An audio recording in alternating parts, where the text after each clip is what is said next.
These images show a group of CPC members participating in communist international conferences in Moscow between the years 1922 and 1924. It was with the assistance of the Comintern that the CPC began to establish a united front. In July 1926, the KMT's National Revolutionary Army began its northern expedition to break the power of the warlords. The first united front was now a reality. On April 12, 1927, aided and abetted by the imperialist powers, Chiang Kai-shek struck. White terror spread across the country.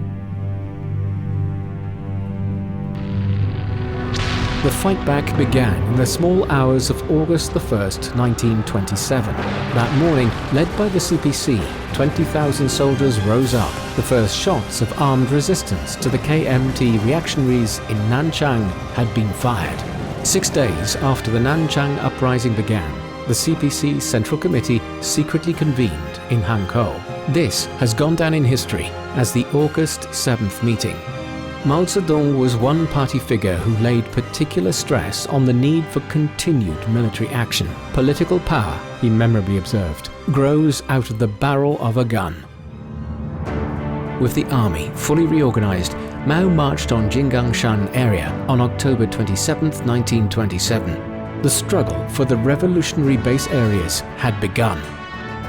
But far from being a defeat, this withdrawal into countryside would prove a turning point for the Chinese Revolution.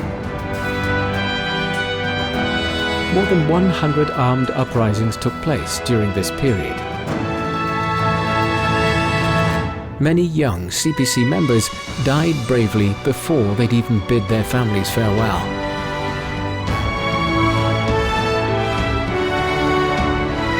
In April 1928, Zhu De and Chen Yi led the remaining Nanchang uprising troops and southern Hunan uprising peasant forces to the Jinggangshan area. They joined forces with Mao's troops in Lungshi, Ninggang County. The successful link-up created the Workers' and Peasants' Red Army. On January 14, 1929, Mao and Zhu broke through the KMT lines and advanced towards southern Jiangxi.